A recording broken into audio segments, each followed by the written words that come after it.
Morphin time! Yeah! In 2023, the new season of Power Rangers will premiere and is titled Cosmic Fury, which is a follow-up to the Dino Fury series, as it is going to have the same characters. This new season is going to be quite different and is a fresh start for the franchise, as it will not be totally mixed with Super Sentai, as they have recorded a lot of new stuff and have not reused Japanese material. Several of the differences we will be able to see is that this season is only going to have 10 episodes, and although many are comparing it to the mini-season we had many years ago called Alien Rangers, which is listed as Season 3.5, it really isn't the same. We all know the Power Rangers format, which is that in each episode new villains appear, the Rangers defeat them, and little things happen that generate a long-term plot. Then in the next episode the same thing happens, a new villain, and everything repeats until the long-term plot develops and we see the denouement in the last episodes of the season. This format is not the one they are going to apply in this new season, since now it is going to be like many other series where the story continues to develop little by little and each chapter follows the plot of the previous chapter. What this causes is that when each chapter ends you want to see the next one, and at the end of the season, we will have a great story formed.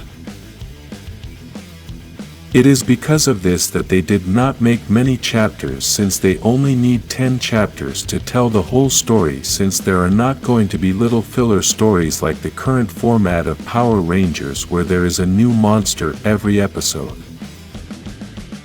This is something that benefits the series a lot, since the problem with the current format of the franchise is that we cannot see the development of good villains, but we have a central villain who is only focused on defeating the Power Rangers, but sends new monsters in each episode, which we cannot see their development since most of them only last one episode. This does not allow us to see the development of the central villain, since he appears for very little time on screen, and this causes that the villains cannot show their true power. In addition to this, we almost never get to know the history of that villain, the main reason why he wants to destroy the Rangers, and we do not know what their long-term plans are, since they always only mention that they want to destroy the Rangers. We can understand that this is a series created for a very young audience, and this format is the one normally used for that kind of audience.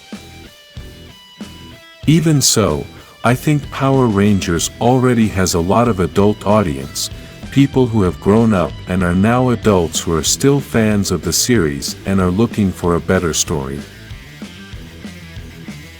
This is why the Power Rangers comics from Boom Studio are becoming more and more famous every day, because they contain stories for an adult audience and develop the characters more.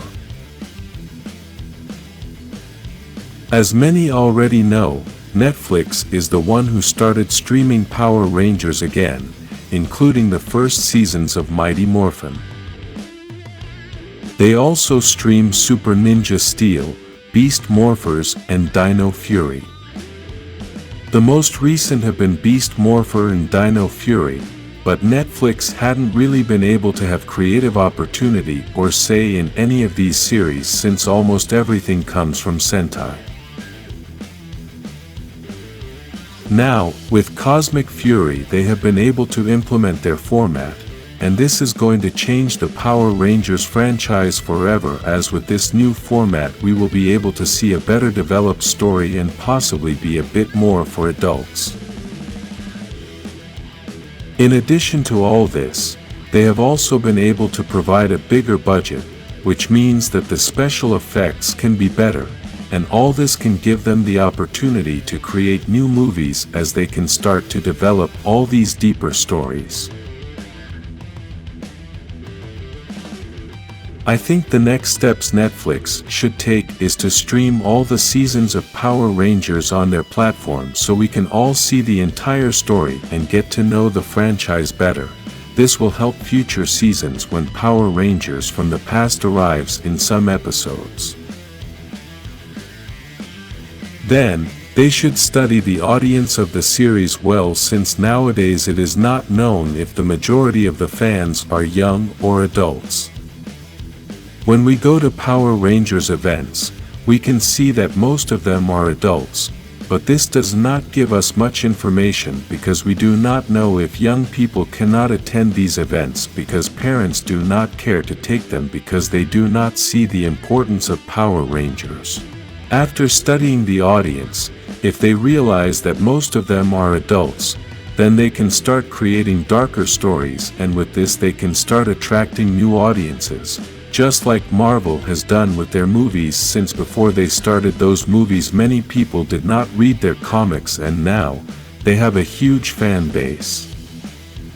In my opinion, I think Power Rangers can be bigger, maybe not at Marvel's level, but every person I talk to about Power Rangers comics, I tell them that these stories have a multiverse, excellent villains like Draken, pocket dimensions, and epic moments like the reunion of all the Pink Rangers. Those people are impressed and want to know more about the franchise. The future of Power Rangers should be based on these stories brought to us by the comics, but they should continue to include characters we already know by combining them with new characters. They should also give more importance to the villains, since a hero is nothing without a good villain to fight. Since we are using Marvel as an example, we can realize that what I said before is true, since it is the same thing that Marvel applied in the last Avengers movies. These last movies were the best that Marvel has so far, but the reason for that is thanks to their villain. Thanos is the best villain that any superhero movie has had so far. This happens because they developed that villain well, they brought him closer to the audience, and the fans had a love-hate relationship with that villain, in the sense that you hate him because he is bad, but you love him because he is well developed. This happened with Power Rangers in the 1995 movie when we were introduced to the villain Ivan Ooze, which they were able to develop quite a bit in that movie. If they could do this in a movie that is less than 2 hours long, imagine what they could do in a full 10-episode series with the new format that Cosmic Fury is going to bring us. Developing a great villain is going to be the key to making this new season a success. If you're looking forward to Cosmic Fury, like this video, and subscribe for more seasons of Power Rangers.